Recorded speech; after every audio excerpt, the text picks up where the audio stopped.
It is October 11th, 2017, 3:39 p.m. Pacific time. You are currently looking at a live view of a recovered Falcon 9 rocket on the SpaceX launch pad as it awaits its second launch since landing back in February of this year. Welcome to today's webcast of the SpaceX Echostar 105 SES-11 mission from Launch Pad 39A at Kennedy Space Center in Florida. My name is Tom Perdario and I'm a firmware engineer here at SpaceX. The first stage of the Falcon 9 rocket you see today on the pad was previously flown as the first stage of the CRS-10 mission, which was a mission to resupply the International Space Station earlier this year.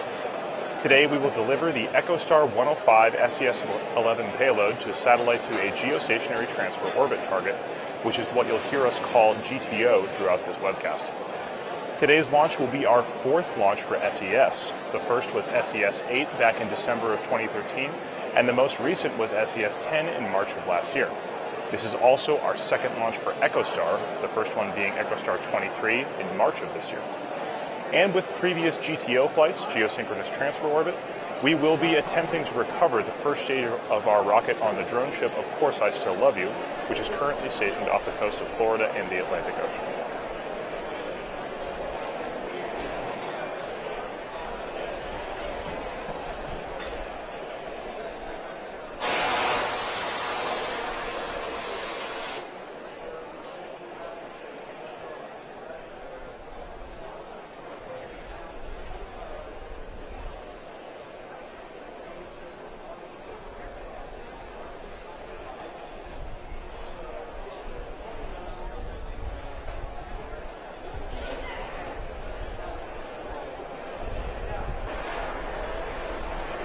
Launch Complex 39A is the same launch pad that launched the Saturn V rockets carrying the Apollo missions as well as the Space Shuttle.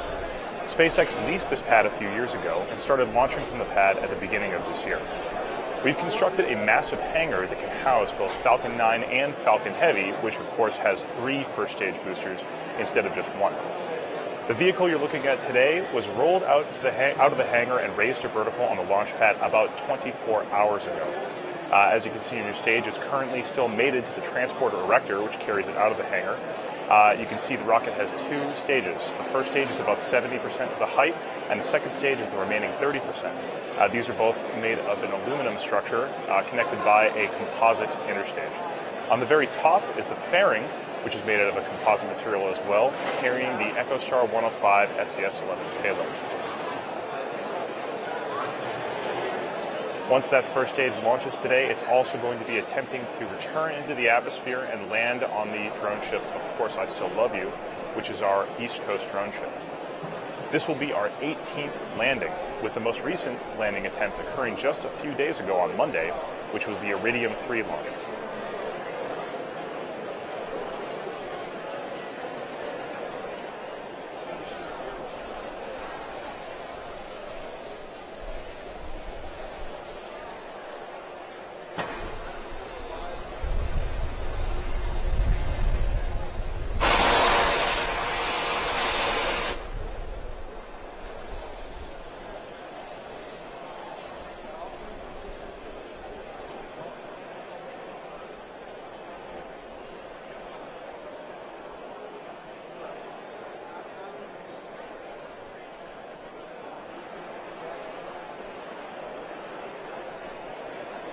Throughout today's webcast, I'll be bringing you status updates during the countdown and all the way through flight. The Falcon 9 that you're looking at today rolled to the pad late Tuesday afternoon and went vertical at about T-minus 24 hours. We've been loading propellants, which is our RP-1 and liquid oxygen, into the rocket since T-minus 78 minutes, which is the same as we've been doing for the last few flights.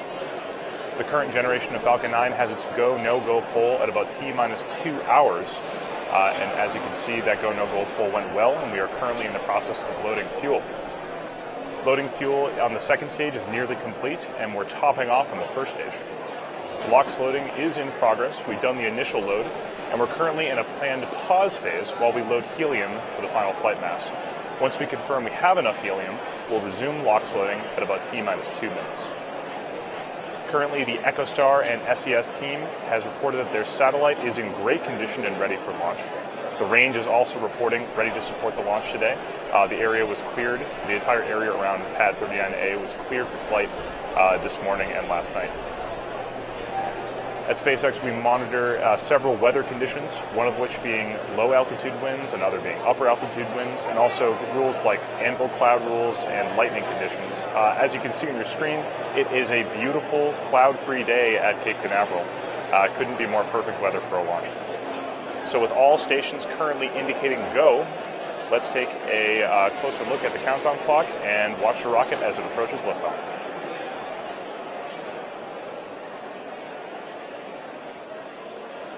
Oh.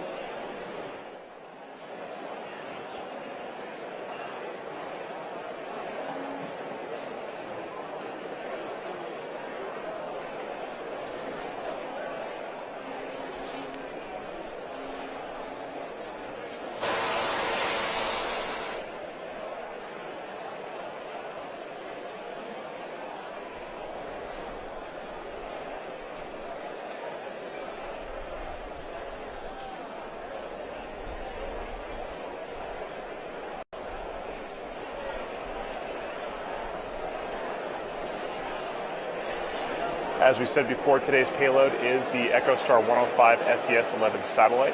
As we're waiting for the countdown to get a little bit closer, let's take a look at exactly what this payload is.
Reusability is the fundamental breakthrough needed to reduce the cost of access to space.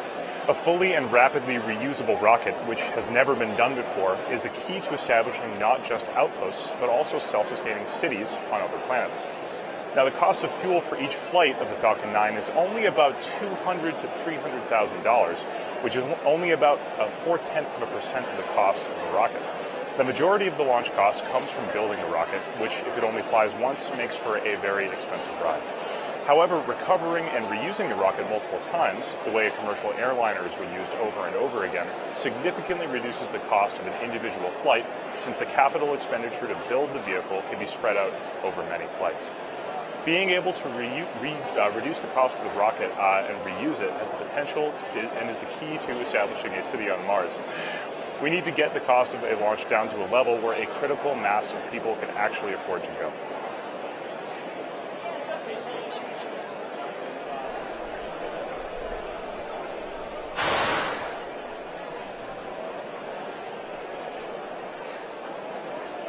Let's take a look at how the rocket is doing as we get closer and closer to liftoff.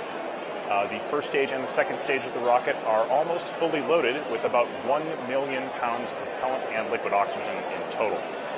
We'll continue topping off both fuel and liquid oxygen until about T-minus 2 minutes.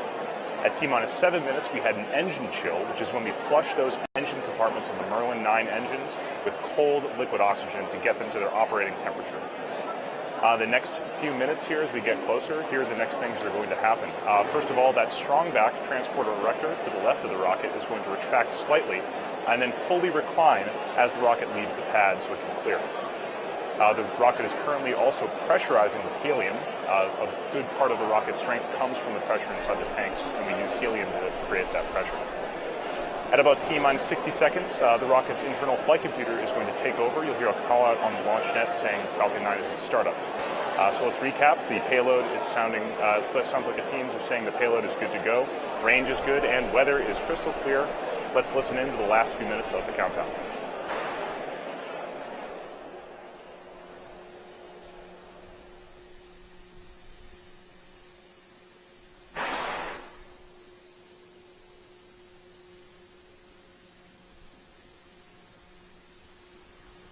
Stage 2 LOX load is complete.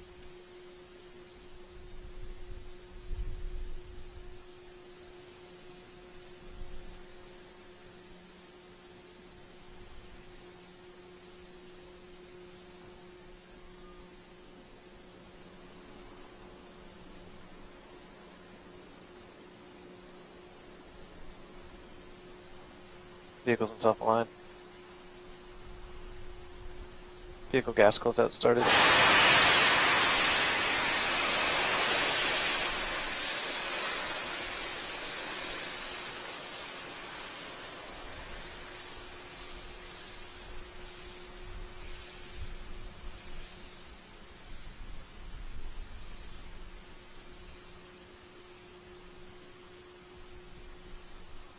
AFTS is ready for launch.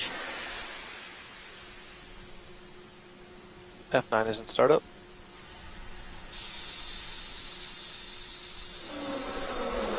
Stage 2 flight press.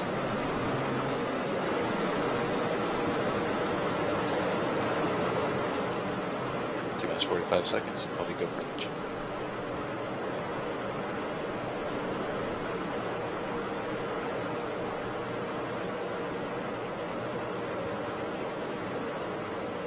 T-minus 30 seconds.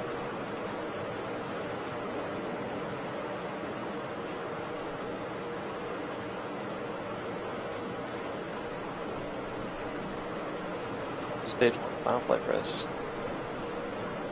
Minus 15, stand by for terminal count. 10, 9, 8, 7, 6, 5, 4, 3, 2, 1, 0. Liftoff.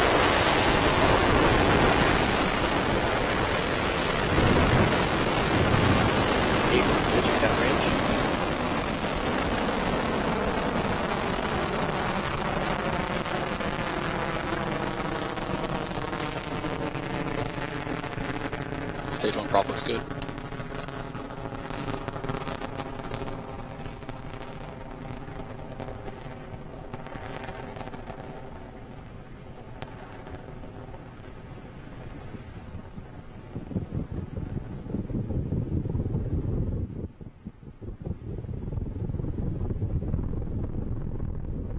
Power telemetry nominal. You're watching the Falcon 9 rocket as it ascends through the atmosphere, carrying the Echostar 105 SES-11 payload to geostationary transfer orbit after a successful liftoff from Kennedy Space Center in Florida. Vehicle supersonic. In about 10 seconds, the rocket is going to be passing through the period of maximum aerodynamic pressure that is called max Q.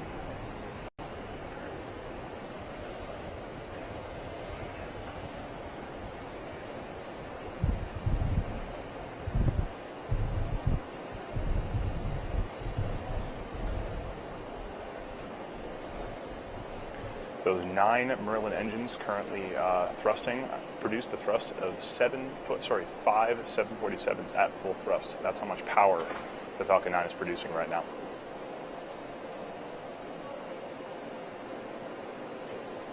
And back engine shell started.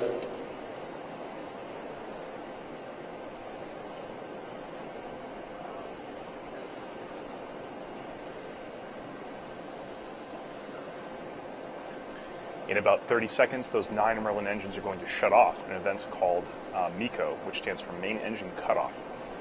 Once MECO happens, there'll be 2 other very quick succession stages happening after that. The first is going to be the stage separation, where the first stage separates from the second stage and comes back towards the drone ship.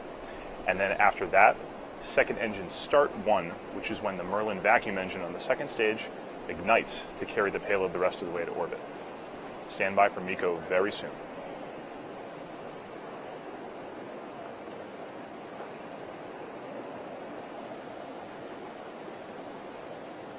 We have MECO. Stage separation.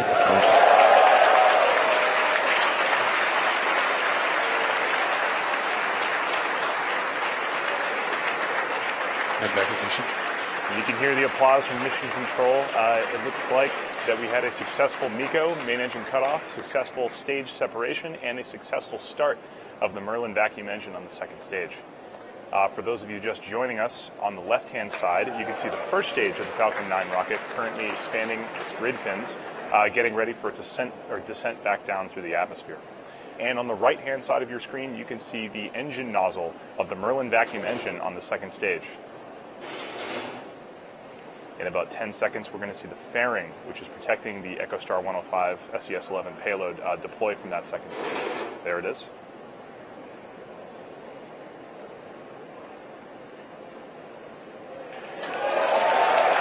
And you just saw a successful deployment of the fairing.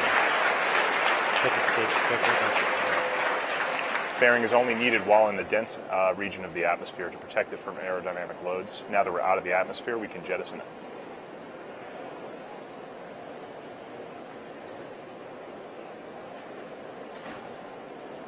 Acquisition of signal Bermuda.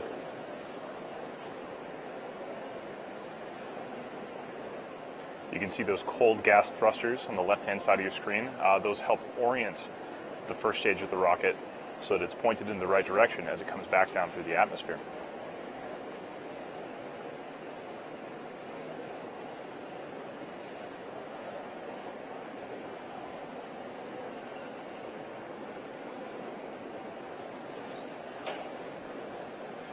So that first stage is currently pretty high up in the atmosphere. It's still, the gas of the atmosphere is still very thin up there. So as it approaches the much thicker parts of the atmosphere lower down, it's going to execute an entry burn in about 1.5 minutes. This entry burn is going to slow the rocket down so that as it hits the thicker parts of the atmosphere, it doesn't experience any excessive heating from compression of the atmosphere.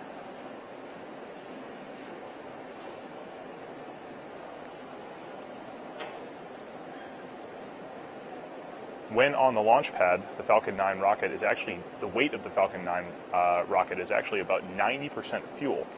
So right now that first stage is mostly empty, having expended most of its fuel to get the second stage up to orbit. That first stage, therefore, because it's so light, doesn't really need that much thrust to slow down. Those Falcon 9, the Merlin engines actually operate at full thrust regardless of how much fuel is in the rocket.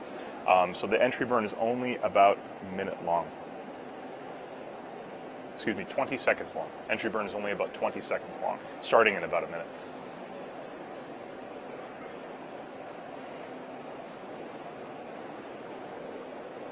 Currently, we're getting good telemetry back from the first stage and the second stage. Trajectory is good for both.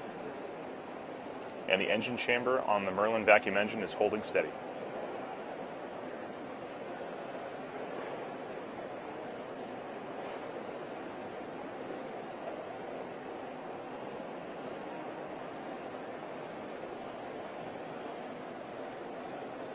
We should be seeing the entry burn of that Falcon 9 first stage on the left-hand side of your screen in just about 10 seconds.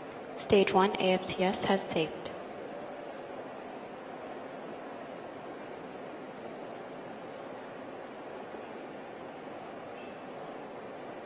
And there is that entry burn beginning. Stage 1 entry burn is started.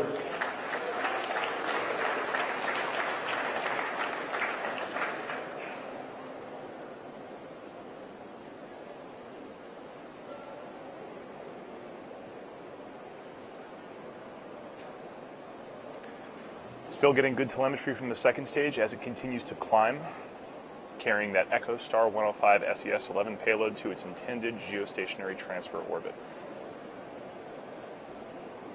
We had a good entry burn, and the first stage is still on track to touch down on the deck of Course I Still Love You in the Atlantic Ocean.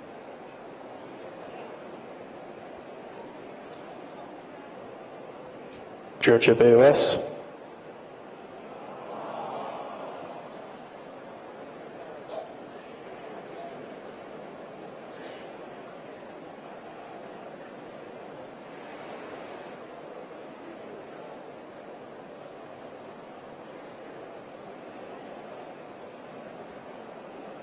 So we don't currently have signal from that first stage, but it is scheduled to start its landing burn in just about Stage 30 1 is seconds. transferred. Currently the second stage, as you can see on your screen right now, is still burning happily. We have good telemetry from the second stage. Still on course for a geostationary transfer orbit.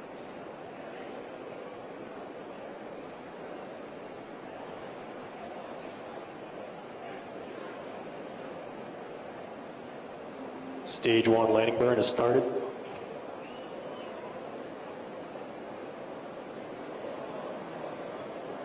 Stage 2 AFTS has saved.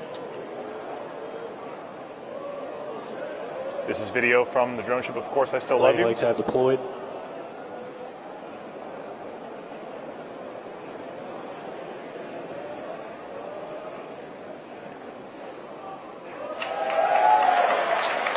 And a brief cutout in video there, but as you can see, Falcon 9 rocket is currently standing on the deck of Course I Still Love You.